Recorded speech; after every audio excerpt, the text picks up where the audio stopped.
শান্তি কি তবে এখন শুধুই শব্দ, নাকি এক ভয়াবহ বিশ্বযুদ্ধের দোরগোড়ায় দাঁড়িয়ে আছি আমরা? একদিকে ইরান নিয়েছে ইসরায়েলকে এক মুহূর্ত শান্তিতে থাকতে না দেওয়া নতুন স্নায়ুযুদ্ধ কৌশল, যেখানে আকাশ জুড়ে কেবল ক্ষেপণাস্ত্রের গর্জন। অন্যদিকে খোদ রাশিয়ার কনসুলেটে হামলা ভ্লাদিমির পুতিনকে ঠেলে দিয়েছে এক কঠিন সিদ্ধান্তের মুখে। ডোনাল্ড ট্রাম্পের সরাসরি হুঁশিয়ারি আর হরমুজ প্রণালীতে মার্কিন রণতরীর গর্জন, সব মিলিয়ে বিশ্ব রাজনীতির দাবা খেলা এখন চরম উত্তেজনায়। উত্তর কোরিয়া কি তবে ইরানের পাশে দাঁড়াচ্ছে? আর পর্দার আড়ালে রাশিয়া কি সত্যি তথ্য দিয়ে সাহায্য করছে তেহরানকে? খবর সংযোগের বিহাইন্ড দ্য সিনের আজকের এই বিশেষ প্রতিবেদনে আমরা বিশ্লেষণ করব মধ্যপ্রাচ্যের সেই রুদ্ধশ্বাস পরিস্থিতি, যা বদলে দিতে পারে পৃথিবীর গোটা মানচিত্রটাই। ইসরায়েলের শান্তিতে থাকতে দেওয়া হচ্ছে না কেন?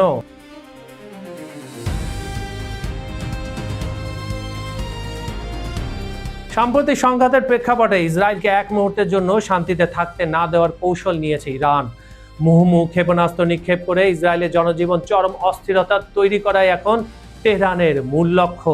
কাতার ভিত্তিক সংবাদ মাধ্যম আল জাজিরার প্রতিবেদন অনুযায়ী মঙ্গলবার দিবাগত রাত থেকে বুধবার সন্ধ্যা পর্যন্ত ইসরায়েলের মধ্যাঞ্চল ও উত্তরাঞ্চল লক্ষ্য করে একের পর এক ক্ষেপণাস্ত্র ছোড়া হয়েছে, যার মধ্যে ছিল হাইপারসনিক, সুপারসনিক ক্ষেপণাস্ত্র। আর জর্ডানের আকাশ সীমা পেরিয়ে আসা এসব ক্ষেপণাস্ত্রের কারণে পুরো এলাকায় বারবার সাইরেন বেজে ওঠে, যা সাধারণ মানুষকে প্রতিনিয়ত নিরাপদ আশ্রয়ে ছুটতে বাধ্য করছে।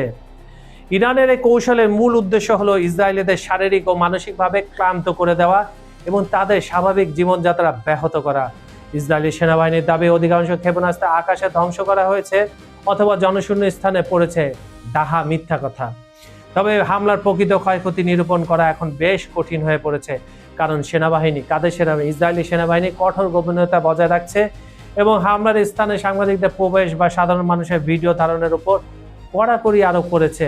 ফলে ক্ষয়ক্ষতির সঠিক চিত্র আড়ালে থেকে যাচ্ছে, যা যুদ্ধের ময়দানে এক নতুন স্নায়ুযুদ্ধের ইঙ্গিত দিচ্ছে।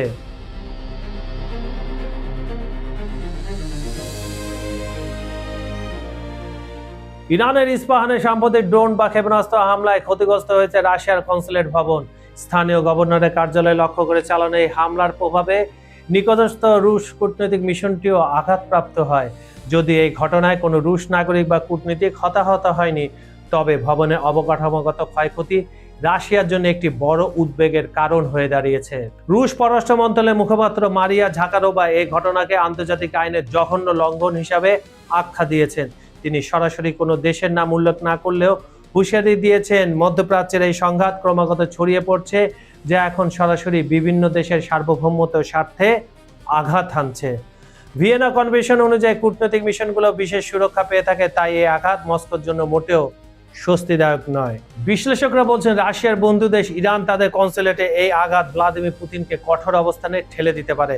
ইউক্রেন যুদ্ধ নিয়ে ব্যস্ত থাকলেও মধ্যপ্রাচ্যে নিজের প্রভাব বজায় রাখতে পুতিন এই ঘটনার পর পাল্টা কোনো কূটনৈতিক বা কৌশলগত পদক্ষেপ নেন কিনা, এখন সেটাই দেখার বিষয়। এই হামলা অঞ্চলটিতে একটি বৃহত্তর যুদ্ধের আশঙ্কাকে আরো উস্কে দিচ্ছে।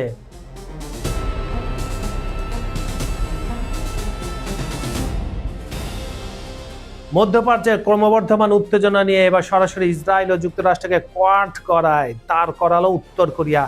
11 মার্চ উত্তর কোরিয়া পররাষ্ট্র মন্ত্রণালয়ের এক বিবৃতিতে ইরানের উপর পরিচালিত সাম্প্রতিক হামলাগুলোকে অবৈধ ও উস্কানিমূলক বলে অভিহিত করেছে নর্থ কোরিয়া।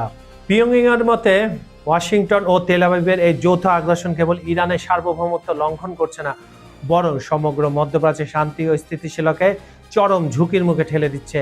অন্য একটি স্বাধীন দেশের সরকারকে হেনস্থা করতে এই ধরনের হুমকি ও হামলা আন্তর্জাতিক পরিমণ্ডলে কোনোভাবে গ্রহণযোগ্য নয় বলে হুঁশিয়ারি দিয়েছে দেশটি। পাশাপাশি ইরানের অভ্যন্তরীণ রাজনীতির পালাবদল নিয়েও ইতিবাচক অবস্থান ব্যক্ত করেছে উত্তর কোরিয়া। ইরানের অ্যাসেম্বলি অব এক্সপার্টস কর্তৃক মোস্তফা খামেনিকে নতুন সুপ্রিম লিডার হিসেবে নির্বাচিত করার বিষয়টিকে তারা ইরানি জনগণের আকাঙ্ক্ষার প্রতিফলন হিসেবে দেখছে। প্রথমে চীন, তারপরে রাশিয়া, তারপরে উত্তর কোরিয়া, তারপরে ওমান, এরা ইরানের নতুন খামেনিকে স্বীকৃতি দান করেছে। উত্তর কোরিয়া মনে করে এই নির্বাচন ইরানিদের নিজস্ব অধিকার এবং তেহরানের নতুন নেতৃত্বের প্রতি তার পূর্ণ শ্রদ্ধা পোষণ করে থাকে। মূলত এই বিবৃতির মাধ্যমে উত্তর কোরিয়া আবার স্পষ্ট করল, পশ্চিমা আধিপত্যের বিরুদ্ধে লড়াই তারা ইরানের পাশেই রয়েছে।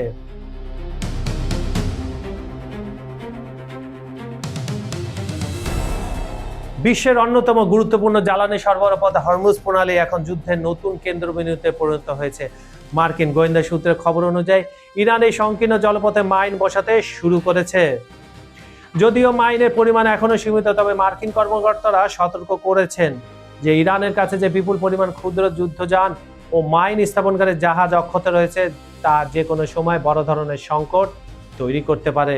বর্তমানে এই প্রণালীর নিয়ন্ত্রণ রয়েছে ইরানের সেনাবাহিনীর সবচেয়ে শক্তিশালী ইউনিটের হাতে। তারা এই পথ দিয়ে চলাচলকারী জাহাজে হামলার হুমকি দেওয়ায় এলাকাটি কার্যত ডেথ ভ্যালি বা মৃত্যু উপত্যকায় পরিণত হয়েছে।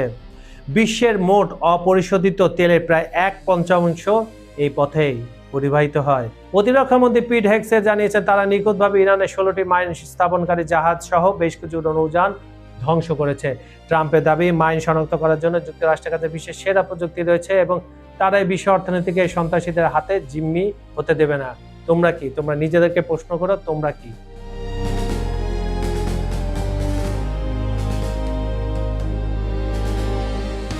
সম্প্রতি মধ্যপ্রাচ্যে মার্কিন সামরিক স্থাপনার অবস্থান সংক্রান্ত গোয়েন্দা তথ্য ইরানকে দেওয়ার অভিযোগ অস্বীকার করেছে রাশিয়া।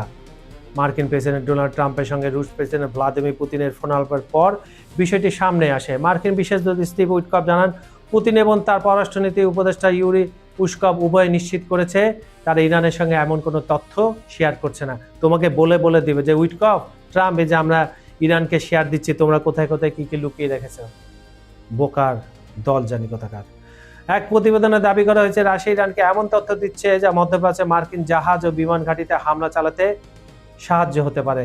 এ নিয়ে সাংবাদিকদের প্রশ্ন করলে ট্রাম্প বিরক্ত প্রকাশ করে একে বোকামি বলে অভিহিত করেন। অন্যদিকে স্টিভ উইটকফ জানান তিনি সরাসরি গোয়েন্দা কর্মকর্তা না হলেও রাশিয়ার বক্তব্যকে আপাতত সত্য বলে ধরে নিচ্ছেন।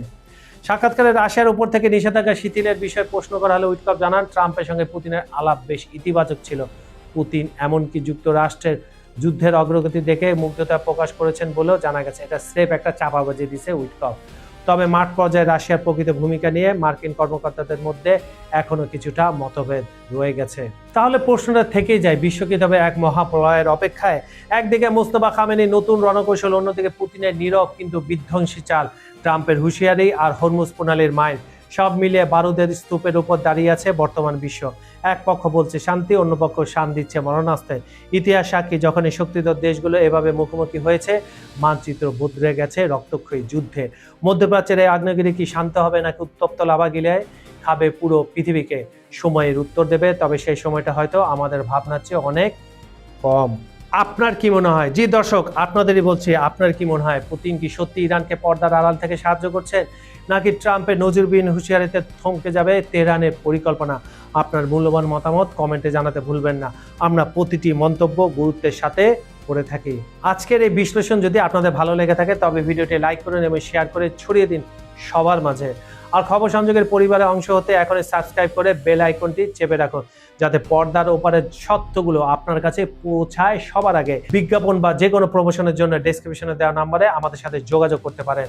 দেশ কিংবা প্রবাস, পৃথিবীর যে প্রান্ত থেকে আমাদের দেখছেন, সুস্থ থাকুন, সচেতন থাকুন। আগামীকাল ঠিক একই সময় নতুন কোনো বিশ্ব রাজনীতির সমীকরণ নিয়ে আবারও দেখা হবে। ততক্ষণ ভালো থাকুন, নিরাপদে থাকুন। আমি কাজল হায়দার আজকের মতো বিদায় নিচ্ছি। আল্লাহ হাফেজ।